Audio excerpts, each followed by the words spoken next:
the second hadith that comes after that. You know it? Che? I heard something. فَمَنْ رَغِبَ عَنْ سُنَّتِي فَلَيْسَ مِنِّي. The person who moves away. These are two separate hadith, remember this. Some people think it's a nikahu min sunnati, فَمَنْ رَغِبَ. No, it's two separate hadith. So, فَمَنْ رَغِبَ عَنْ سُنَّتِي, the person who moves away, distances himself, herself, or doesn't agree with my sunnah, فَلَيْسَ مِنِّي. Then you're not from the people of Nabi Kareem sallallahu alaihi wasallam. Such a stern warning, but said with such love and such affection for us. Look at how Nabi Kareem, he was mercy upon mankind. Except those people who came and fought with Nabi sallallahu alaihi wasallam, and even those that came and fought against Nabi sallallahu alaihi wasallam.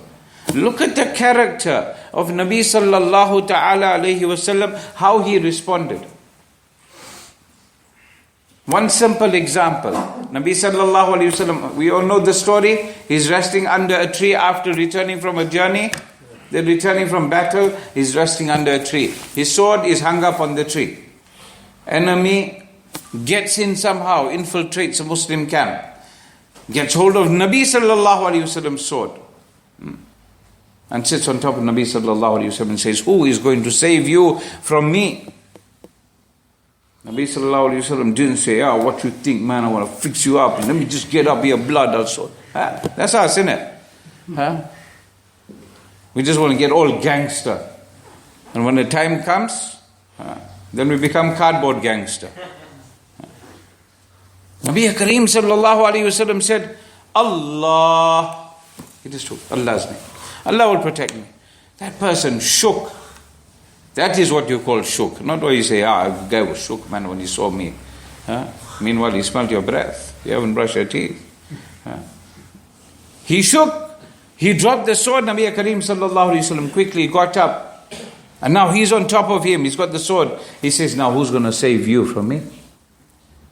If it was you and me, I would have chopped him up and hit him and done whatever.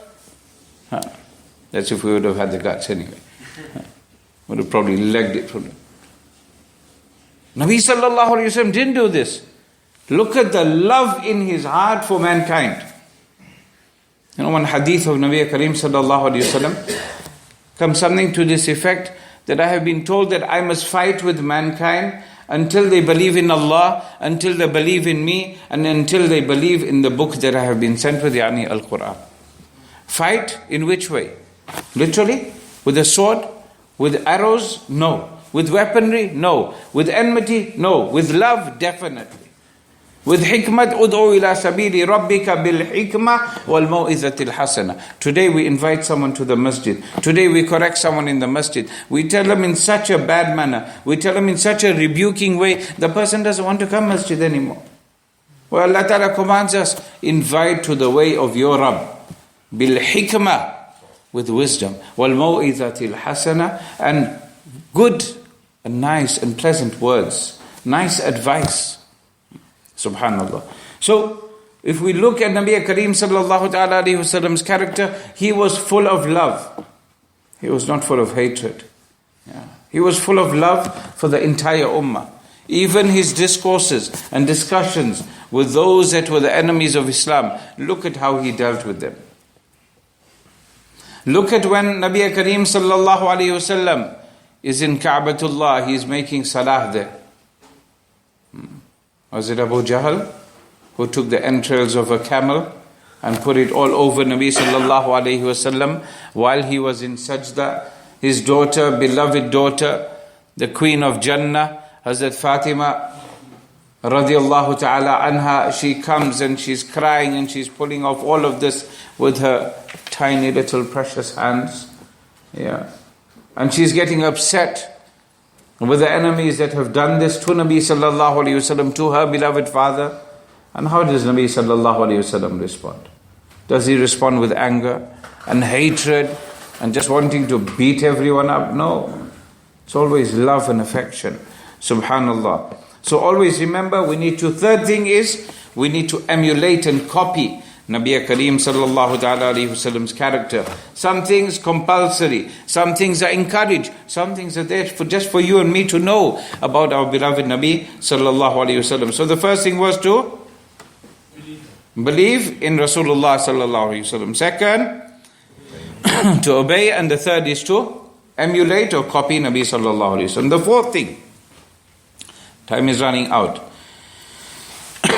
Allah Rabbul Izzati wal Jalal says, قُلْ إِنْ كَانَ آبَاؤُكُمْ وَأَبْنَاؤُكُمْ وَإِخْوَانُكُمْ وَأَزْوَاجُكُمْ وَعَشِيرَتُكُمْ وَأَمْوَالٌ اقْتَرَفْتُمُوهَا وَتِجَارَةٌ تَخْشَوْنَ كَسَادَهَا وَمَسَاكِنُ تَرْضَوْنَهَا أَحَبَّ إِلَيْكُم مِّنَ اللَّهِ وَرَسُولِهِ وَجِهَادٍ فِي سَبِيلِهِ فَتَرَبَّصُوا حَتَّى يَأْتِيَ اللَّهُ بِأَمْرِهِ. Allah subhanahu wa ta'ala says, if your father, your brother, your other relatives, your wealth, your love for wealth, that is going to diminish, if all of these things mean more to you than the love of Nabi Kareem sallallahu ta'ala alayhi wasallam, then just wait for Allah to send the command now. Just wait for Allah to send down His hukam as to what will happen, because you do not love Nabi Kareem sallallahu ta'ala alayhi wasallam in the manner you ought to.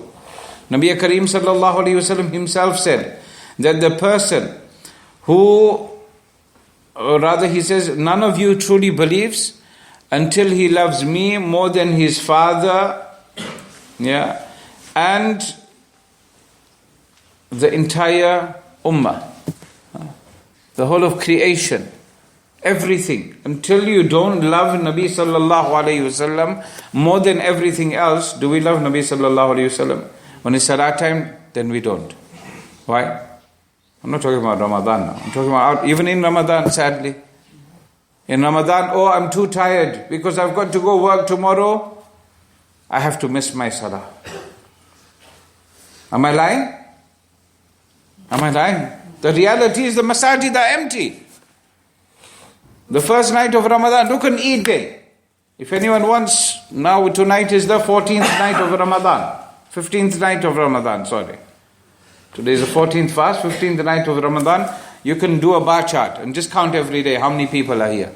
And then on Eid day, count how many people are here. I can guarantee, and I'm sure you can also give that guarantee. We can all guarantee that on Eid day, any masjid will be far more full than it will be now.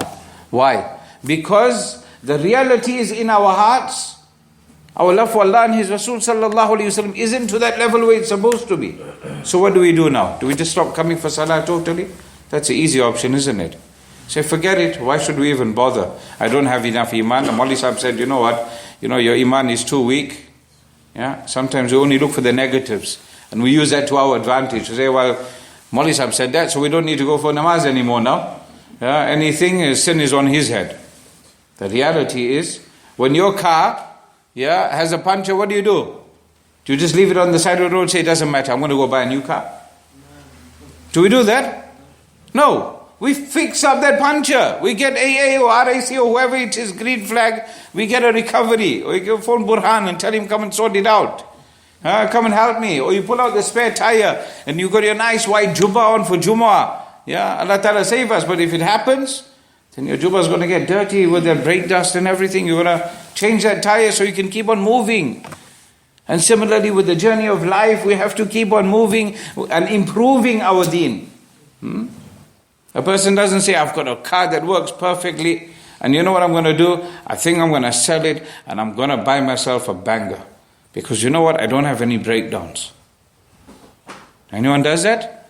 Only a fool would do such a thing. So why do we do that with our iman and not improve on our iman?